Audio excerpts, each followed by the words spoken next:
주님께서 여러분과 함께 마르코가 전한 거룩한 복음입니다.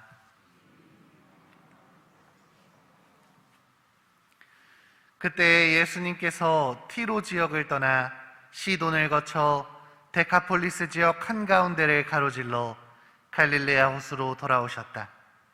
그러자 사람들이 귀먹고 말더듬는 이를 예수님께 데리고 와서 그에게 손을 얹어주십사고 청하였다. 예수님께서는 그를 군중에게서 따로 데리고 나가셔서 당신 손가락을 그의 두 귀에 넣으셨다가 침을 발라 그의 혀에 손을 대셨다. 그러고 나서 하늘을 우러러 한숨을 내쉬신 다음 그에게 에파타, 곧 열려라 하고 말씀하셨다. 그러자 곧바로 그의 귀가 열리고 묶인 혀가 풀려서 말을 제대로 하게 되었다. 예수님께서는 이 일을 아무에게도 말하지 말라고 그들에게 분부하셨다. 그러나 그렇게 분부하실수록 그들은 더욱더 널리 알렸다. 사람들은 더할 나위 없이 놀라서 말하였다.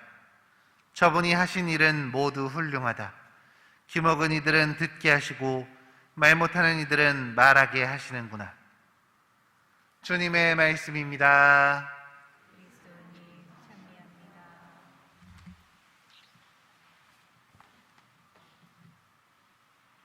참 예수님, 오늘은 세계 병자의 날입니다. 병자들의 빠른 쾌유와 그들을 돌보는 모든 의료인들을 위해서 기도하는 날이죠.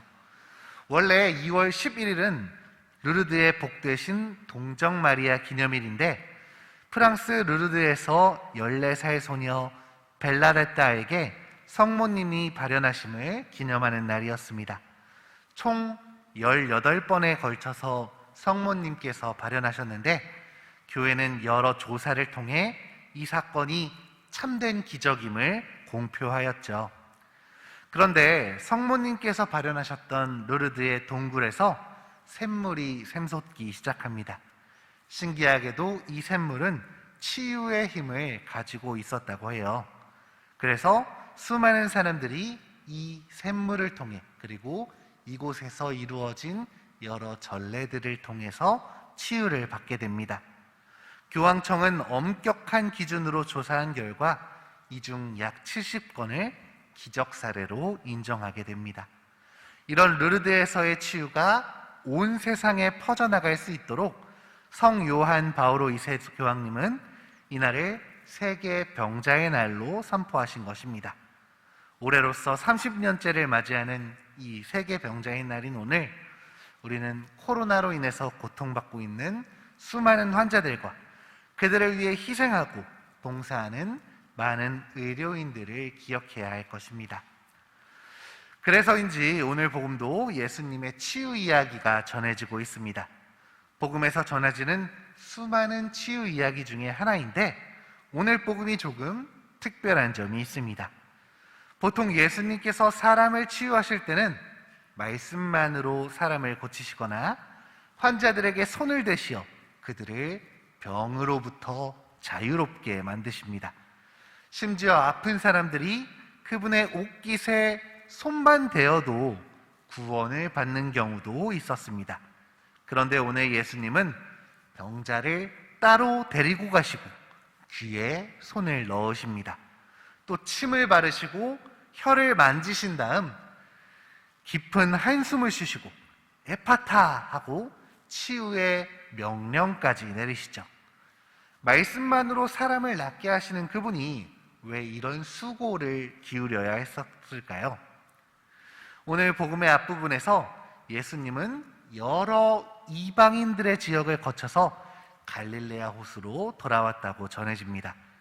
이스라엘 사람들은 이방인들에게 수많은 기적들을 보이셨던 예수님의 소문을 듣고 있었고 다시 돌아온 예수님에 찾아온 것이죠.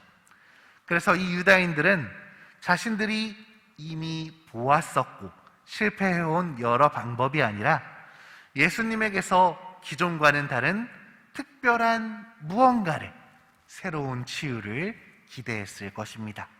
그리고 이런 기대를 잘 알고 계셨던 예수님은 불필요하지만 그들의 기대에 부응해 주신 것이죠.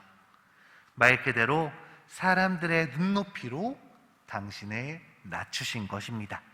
그들이 바라는 대로, 원하는 대로 당신의 시선을 맞춰주신 것이죠.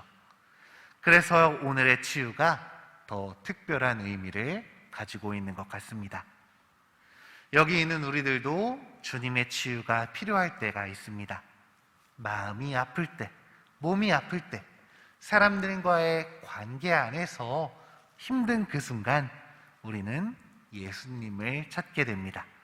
그리고 예수님은 오늘 복음 속 특별한 예식을 보여주셨던 것처럼 또 르르드에서 치유의 샘물을 샘솟게 하신 것처럼 우리의 눈높이를 맞추어 우리를 치유해 주실 것입니다.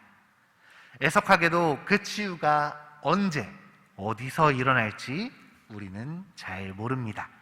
때로는 미사를 통해서, 때로는 성경 말씀을 통해서 우리의 상처가 아물 수도 있습니다. 어쩌면 주변 사람들의 따스한 말 한마디가, 그들의 관심과 배려가 우리를 치유해 줄 수도 있겠죠. 대자연의 경이로움으로, 반려동물의 사랑스러움으로 우리의 고통이 씻겨질 수도 있습니다.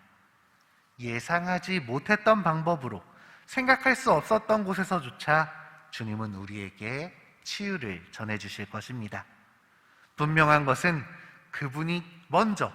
그분께서 먼저 우리의 눈높이를 맞춰주시기에 우리가 그 나를 사랑하셔서 나를 치유해 주시는 그분의 그 손길을 발견할 수 있다는 것입니다. 금방 발견할 수도 있고 조금 많은 시간이 필요할 수도 있을 것입니다.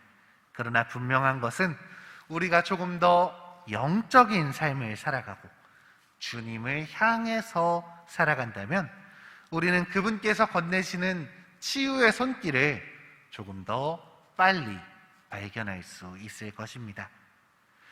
당신께서 주시는 사랑의 치유를 여기 있는 우리 모두가 발견하고 또 감사할 수 있도록, 그리고 그 치유가 온 세상에 퍼져나가 이 어려운 코로나 시대를 극복할 수 있도록 우리 함께 기도합시다.